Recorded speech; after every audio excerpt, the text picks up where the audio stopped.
Finally one Piece chapter 1169 అయితే వచ్చేసింది. ఈ చాప్టర్ లో మనం లోకి యొక్క డెవిల్ ఫ్రూట్ గురించి తెలుసుకోబోతున్నాం. అలాగే షాంక్స్ యొక్క టాటూ గురించి కూడా మనం ఇవాళ తెలుసుకోబోతున్నాం. సింపుల్ గా చెప్పాలంటే ఈ యొక్క చాప్టర్ లో మనం ఈమో యొక్క ఎబిలిటీస్ గురించి కొంచెం తెలుసుకుంటాం. ఈ చాప్టర్ చాలా అంటే చాలా బాగుండబోతుంది. సో ఇంకేం నేర్చుకున్నా వీడియో కానీ అంతకన్నా ముందు మిమ్మల్ని ఛానల్ ని ఇప్పటివరకు సబ్స్క్రైబ్ చేసుకోకపోతే గైస్ వెంటనే వెళ్ళి సబ్స్క్రైబ్ చేసేయండి. ఒకవేళ ఆల్రెడీ సబ్స్క్రైబ్ చేసి ఉంటే అరిగాతో ఇంకేం నేర్చుకుంటా let's start this video. One Piece chapter 1169 యొక్క పేరు వచ్చేసి I have to die now. ఇంకా దీని యొక్క కవర్ ప్యానల్ లో చూసుకుంటే మన రాక్ పైరేట్స్ అందరూ కోట్లు వేసుకొని కనిపిస్తారు. నాకైతే ఈ కవర్ ప్యానల్ చాలా బాగా నచ్చింది. కానీ ఈ చాప్టర్ స్టార్ట్ అయ్యేది ఒక ఫ్లాష్ బ్యాక్ నుంచి. ఇక్కడ మనకి 14 ఇయర్స్ ఎంకల్ కి తీసుకుని వెళ్తారు. ప్రస్తుతం ఇక్కడ మన గబాన్ ఇంకా షాంక్స్ వీళ్ళిద్దరూ మాట్లాడుకుంటూ ఉంటారు. ఇక్కడ మన గబాన్ చెప్తాడు మన కెప్టెన్ కి ఒక పిల్లోడు కూడా పుట్టాడు, ప్రస్తుతం తను గార్బ్ దగ్గర ఉన్నాడు అని చెప్పి తను అంటాడు. ఈ మాట విని మన షాంక్స్ నవ్వుకుంటూ చెప్తాడు, అయితే నాకు ఒక చిన్న తమ్ముడు కూడా ఉన్నాడా అని చెప్పి తను నవ్వుకుంటూ అంటాడు అన్నమాట.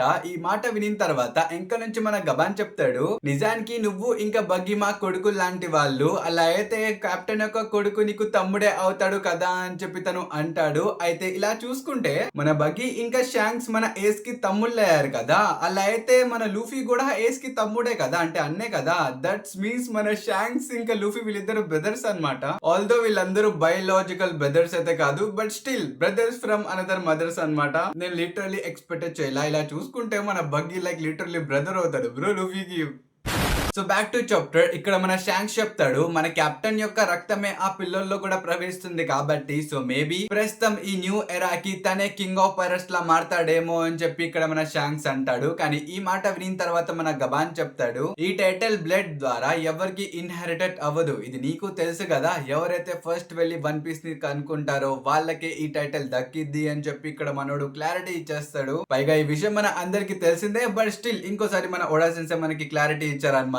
ఇంకా దీని తర్వాత సీన్ షిఫ్ట్ చేసి ఎల్బాఫ్ యొక్క రాయల్ క్యాసిల్ దగ్గరికి తీసుకుని వెళ్తారు. పీవే చాప్టర్ లో మన కింగ్ హరల్ ఆర్డర్ ఇచ్చాడు కదా నన్ను కట్టి పడేయండి అని. సో ఆర్డర్స్ ని పాటిస్తూ ఒక సోల్జర్ వచ్చి తన్ని కట్టడానికి వెళ్తాడనమాట. కానీ మన కింగ్ హరల్ ఆ సోల్జర్ ని కోసి పడేస్తాడు. ఇది చూసి పక్కనున్న సోల్జర్స్ కూడా చెప్తారు, మ్యాజెస్టీ మీకు ఏమైంది, మీరు ఆర్డర్స్ ఇచ్చారు అందుకనే కదా ఆ సోల్జర్ మిమ్మల్ని కట్టడానికి వచ్చాడు, అలాంటిది ఆ సోల్జర్ ని మీరు ఎందుకు ఇలా దాడి చేసి చంపేశారు అని చెప్పి వాళ్ళు అంటారు. ఇది చూసి మన కింగ్ హరల్ కి కూడా అర్థమైపోయింది ప్రస్తుతం తన బాడీ యొక్క కంట్రోల్ తన దగ్గర లేదన్నమాట.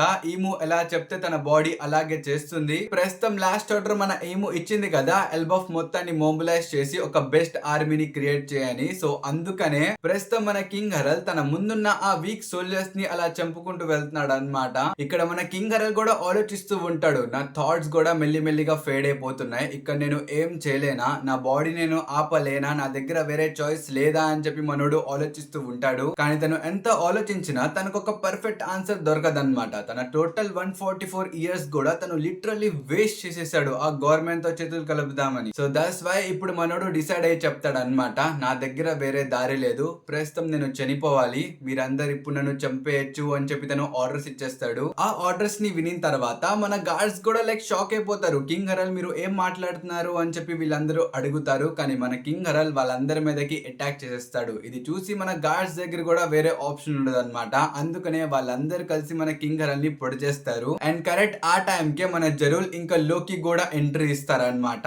ఇంకా కింగ్ హరల్ ని అలా పొడి చేయడం చూసి వీళ్ళిద్దరు కూడా షాక్ అయిపోతారు. కానీ అప్పుడే మన కింగ్ హరల్ ఆ సోల్జర్స్ అందరినీ ఇసిరి కొడతాడనమాట. ఇంకా దీని తర్వాత సీన్ షిఫ్ట్ చేసి మళ్ళీ మన షాంక్స్ ఇంకా గబాన్ దగ్గరికి తీసుకుని వెళ్తారు. ఇక్కడ మన షాంక్స్ తన దగ్గర ఉన్న ఆ టాటూ ని చూపించి గబాన్ కి మొత్తం ఎక్స్ప్లెయిన్ చేస్తూ ఉంటాడు. ఇక్కడ మన షాంక్స్ చెప్తాడు, హోలీ ల్యాండ్ మెరిట్ జాయిస్ లో ఒక గ్రేట్ వన్ అనే ఒక మిస్టీరియస్ వ్యక్తి ఉన్నాడు, తనే నాకు ఈ టాటూని ఇచ్చాడు. కానీ ఈ టాటూ తీసుకున్న తర్వాత నేను లిటరల్లీ తన కంట్రోల్ లోకి వెళ్ళిపోయాను, అంటే నేను ఎంతసేపు అయితే మెరిట్ జోస్ లో ఉంటానో అప్పటి వరకు నేను ఫుల్లీ తన కంట్రోల్ లోనే ఉంటాను. అక్కడ ఈ టాటూ గురించి కూడా నేను మెన్షన్ చేయలేను, కానీ ఇది చాలా వీక్ కాంట్రాక్ట్ కాబట్టి అన్ని కాంట్రాక్ట్స్ లో కూడా ఇది చాలా లోయెస్ట్ కాంట్రాక్ట్ కాబట్టి నేను ఆ మెరిట్ జోస్ నుంచి బయటకు వచ్చిన తర్వాత ఈ కాంట్రాక్ట్ నా మీద అంతగేం పనిచేయదు. దాంతో ఆ గ్రేట్ వన్ కూడా నన్ను బయట కంట్రోల్ చేయలేడు. కానీ దీనికన్నా ఒక హైయర్ స్టెప్ స్టెప్ ఉంది, అదే హోలీ నైట్. ఆ పొజిషన్ కనుక ఎవరికైనా దక్కితే వాళ్ళకు ఒక స్పెషల్ టాటూ కూడా దొరికిద్ది. ఆ టాటూ ఒక్కసారి మీ ఒంటి మీద పడిందా దాని అర్థం మీరు ఆ గ్రేట్ వన్ కి ఒక స్లేవ్ గా మారిపోయినట్టే. మీరు ఈ ప్రపంచంలో ఎక్కడైనా ఉన్నా సరే ఆ గ్రేట్ వన్ మిమ్మల్ని చూడగలడు, మిమ్మల్ని ఈజీగా కంట్రోల్ చేయగలడు. సో దట్స్ వై నేను కింగ్ హరల్ ని వార్న్ చేయడానికి వచ్చా, ఈ టాటూ తీసుకోవద్దని చెప్పడానికి వచ్చానని చెప్పి ఇక్కడ మన షాంక్స్ అంటాడు. బట్ ఇప్పటికే చాలా లేట్ అయిపోయింది అనమాట. ఎందుకంటే మన కింగ్ హరల్ కి ఆల్రెడీ ఆ టాటూ దొరికేసింది. పైగా ఇక్కడ మనకి ఇంకో విషయం కూడా క్లారిటీ వచ్చేసింది. మెరిట్ జాయిస్ లో ఉన్నప్పుడు ఇక్కడ మన కింగ్ హరల్ అడిగిందనమాట, నువ్వు రెడ్ హెడ్ పైరేట్ షాంక్సే కదా అని. కానీ దానికి మన షాంక్స్ ఏ రిప్లై కూడా ఇవ్వడు బికాస్ ఆఫ్ ద టాటూ. ఆ టాటూ తీసుకున్న ఏ ఒక్కరు కూడా మెరిట్ జాయిస్ లో ఫ్రీ విల్ తో మాట్లాడలేరు. ఒకవేళ వాళ్ళు ఏదైనా మాట్లాడినా సరే ఆ మాటలు లిటరలీ ఈము వినిద్దనమాట, హెచ్డి క్వాలిటీలో వినిద్ది. సో అందుకనే మన షాంక్స్ మెరిట్ జాయిస్ లో అంత రూడ్లీ మాట్లాడారు అనమాట మన కింగ్ హరల్ తో. సో అదే రీజన్. పైగా మన లూఫీ కోసం షాంక్స్ ఎందుకు తన తేని సాక్రిఫైస్ చేశాడో మనకి ఇప్పుడు అర్థమైంది. Because of the tattoo. ఆ టాటూ ఉన్నంత కాలం తను ఈము యొక్క కంట్రోల్ లోనే ఉంటాడు అనమాట. సో దట్స్ వై మనోడు తన చేతినే సాక్రిఫైస్ చేస్తాడు.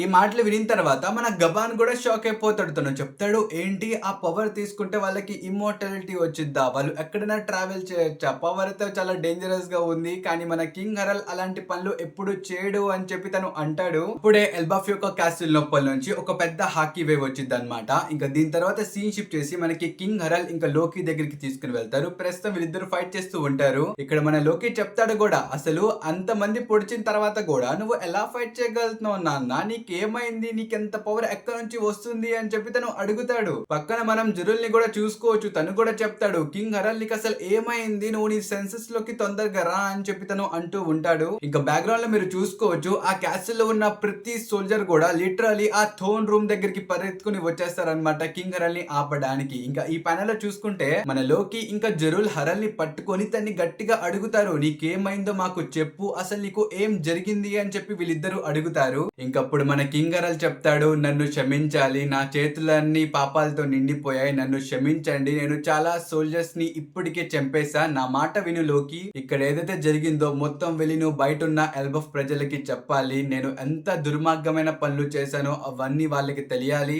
మన యొక్క నేషన్ ని నేను గవర్నమెంట్ తో కలుపుదామని చూసా, ఇదే నేను చేసిన పెద్ద తప్పు, వాళ్ళు నాకు అబద్ధాలు చెప్పారు, నన్ను మోసం చేశారు, నన్ను ట్రిక్ చేశారు అని చెప్పి తను ఇక్కడ అంటూ ఉంటాడు. ఈ మాటలు వినిన తర్వాత మన లోకికి ఏం అర్థం కాదనమాట. మన లోకి చెప్తాడు, అదేంటి నిన్ను గవర్నమెంట్ మోసం చేయడం ఏంటి, ఇక్కడ ఏం జరుగుతుంది అని చెప్పి తను అడుగుతాడు. కానీ మన కింగ్ హరల్ చెప్తాడు, ఎల్డర్ జనుత్, నా మాటల్ని మీరు జాగ్రత్తగా వినండి, నా దగ్గర ఇప్పుడు గాడ్లీ పవర్స్ ఉన్నాయి, నన్ను ఇప్పుడు ఎవ్వరు ఓడించలేరు, కానీ మన లోకి మాత్రం ఎల్బఫ్ లో ఉన్న ఆ లెజెండరీ డెవిల్ ఫ్రూట్ ని తింటే మాత్రం తను నన్ను ఓడించగలడు, సో మీరు వెళ్ళి ఈ పనులు చేయండి, తనకి ఆ ఫ్రూట్ ఇవ్వండి అని చెప్పి తను అంటాడు. ఆ మాటలు వినిన తర్వాత మన లోకి దాన్ని ఒప్పుకోడు. ఎందుకంటే బ్రో వాళ్ళ ఫాదర్ ని తను ఎలా చంపగలడు, సో అందుకనే నేను నిన్ను చంపలేను నాన్న అని చెప్పి తను అంటాడు. కానీ ఆ మాటలు వినిన తర్వాత మన హరల్ చెప్తాడు, నీకు ఇష్టం లేకపోయినా పర్వాలా, కానీ నువ్వు ఇది చేయాల్సిందే, నీ దగ్గర వేరే దారి లేదు, నువ్వే నన్ను చంపాలి, నేను ఒక వేస్ట్ కింగ్ ని, ఈ విషయం ప్రతి ఒక్కరికి తెలియాలి, నన్ను చంపిన తర్వాత అప్పుడు నువ్వు అందరి మనసుల్లో కూడా ఒక హీరోలా మారుతావు, అప్పుడు నువ్వు వెళ్ళి ఎల్బఫ్ యొక్క థ్రోన్ తీసుకోవాలి లోకి అని చెప్పి తను అంటాడు.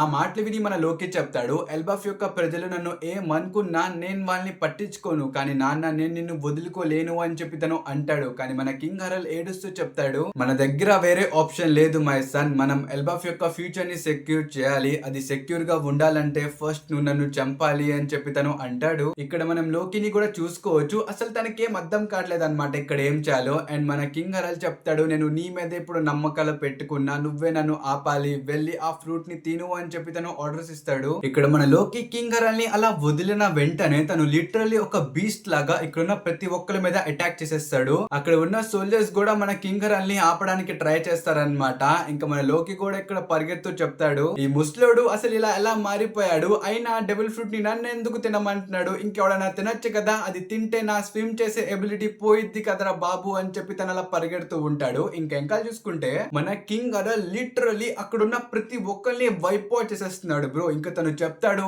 ఏ లోకి అది నా డెవిల్ ఫ్రూట్, నేను తింటా దాన్ని అని చెప్పి మనోడు లిటరల్లీ లోకిని ఫాలో చేస్తూ ఉంటాడు. ఇది చూసి మన జరుల్ కూడా చెప్తాడు, లోకి నువ్వు తొందరగా పరిగెత్తాలి, లేకపోతే హరల్ నిన్ను క్యాచప్ చేసేస్తాడు అని చెప్పి తను అంటూ ఉంటాడు. ఇది చూసిన తర్వాత మన కింగ్ హరల్ బి లైక్, నువ్వు చాలా ఎక్కువ మాట్లాడుతున్నావు ముస్లోడా అని చెప్పి ఆ కత్తి తీసి జరుల్ యొక్క తలక లోపల పొడి చేస్తాడు అనమాట. అసలు ఒకప్పుడు ఆ స్వాడ్ ని మన జెరులే కింగ్ హర్ల్కి ఇచ్చాడు అనమాట. ఇప్పుడు మనోడు ఇలా రిటర్న్ చేశాడు. సో మేబీ ఈ ఇన్సిడెంట్ తర్వాతే అనుకుంటా మన జెరుల్ కి మెమరీ మొత్తం లాస్ అయిపోయింది. సో అందుకనే తను ప్రెజెంట్ మన లోకి హెల్ప్ చేయలేదు. ఇంకా మన కింగ్ హరల్ చెప్తాడు, నేను వాడిని ఆ ఫ్రూట్ దగ్గరికి వెళ్ళనివ్వకూడదు, నేనే ఆ ఫ్రూట్ ని తినాలని చెప్పి తను లోకి అంకలా పరిగెడుతూ ఉంటాడు. కానీ అప్పుడే మన గబాన్ ఇంకా షాంక్స్ వీళ్ళిద్దరూ ఎంట్రీ ఇచ్చి మన కింగ్ హరల్ ని ఆపడానికి ట్రై చేస్తారు. మీరు ఇక్కడ చూసుకోవచ్చు, మన కింగ్ హరల్ జస్ట్ వన్ షాట్ కి పడిపోవడానికి వెళ్తాడు, కానీ తను పడిపోడు. ఇక్కడ మన షాంక్స్ అడుగుతాడు, ఇంతకి జెరుల్ ఇక్కడ ఏం జరిగింది, మన కింగ్ హరల్ కి ఏమైంది అని చెప్పి తను అడుగుతాడు. అప్పుడు మన జెరుల్ చెప్తాడు, మీరు ఎలాగైనా కింగ్ హరల్ ని ఆపాలి, తను ఎత్తి పరిస్థితిలో అయినా లోకిని క్యాచప్ చేయకూడదు, తను ఎలాగైనా ఆపాలి అని చెప్పి తను అంటాడు. ఇక్కడ సిచ్యువేషన్ మొత్తం తెలిసిన తర్వాత మన షాంక్స్ చెప్తాడు, ఏ కింగ్ హరల్ నువ్వేం చేసావు నీకు తెలుస్తుందా, నీ కళ్ళు ఓపెన్ చేయి, నువ్వు చాలా మందిని ఇప్పటికే చంపేశావు అని చెప్పి తను అంటాడు. ఈ మాటలు విని మన కింగ్ హరల్ చెప్తాడు, నిజానికి ఇమోర్టల్ అనేది సగం బ్యాడ్ ఏమీ కాదు, నేను ఇప్పుడు నీకన్నా సుపీరియర్ షాంక్స్ అని చెప్పి తను అంటాడు. ఇది చూసిన తర్వాత మన షాంక్స్ కి మాత్రం ఒక్క విషయం అర్థమైపోయింది, ఇప్పటికే చాలా లేట్ అయిపోయింది, మనం కింగ్ హరల్ ని ఆపలేము అని చెప్పి తనకు మాత్రం ఒక క్లారిటీ వచ్చేసింది. కానీ ఇక్కడే సీన్ షిఫ్ట్ చేసి మనకి ఎల్బాఫ్ యొక్క ఆ సీక్రెట్ రూమ్ దగ్గరికి తీసుకుని వెళ్తారనమాట. అక్కడికి ప్రస్తుతం మన లోకి వచ్చేసాడు. తను ట్రెజరీ లోపలికి వెళ్ళిన వెంటనే ముందు అక్కడ ఒక డబ్బా ఉండిద్ది. అది చూసి మన లోకి అనుకుంటాడు, అయితే ఇదేనా ఎల్బాఫ్ యొక్క ట్రెజర్, ఎప్పటి నుంచో కాపాడుకుంటూ వస్తున్న ఆ డెవిల్ ఫ్రూట్ ఇదేనా అని చెప్పి తను ఆ డెవిల్ ఫ్రూట్ దగ్గరికి వెళ్తూ ఉంటాడు. కానీ అప్పుడే అక్కడ ఉన్న రాగ్నీర్ మన లోకి మీదకి అటాక్ చేసిద్ది అనమాట. ఇంకింతటితో ఈ చాప్టర్ అయితే అయిపోయింది. సో ఈ చాప్టర్ మీకు ఎలా అనిపించిందో కామెంట్స్ లో చెప్పడం మర్చిపోమాకండి. అలాగే ఆ పెట్టి లోపల ఏ డెవిల్ ఫ్రూట్ ఉందనుకుంటున్నారో అది కూడా కామెంట్స్ లో చెప్పండి. సో నాకు తెలిసి ఆ పెట్టి లోపల మన లూఫీ యొక్క డెవిల్ ఫ్రూట్ అయినా ఉండాలి, లేకపోతే ఇంకేదైనా డెవిల్ ఫ్రూట్ అయినా అయి ఉండాలి. ఇంకెంతటితో ఈ వీడియో అయితే అయిపోయింది. ఐ హోప్ ఈ వీడియో మీ అందరికి నచ్చిందని అనుకుంటున్నాను. నచ్చితే మాత్రం ఒక లైక్ ఇవ్వడం మర్చిపోమాకండి. ఇంకా మనం కద్దాం నెక్స్ట్ వీడియోలో. And by by.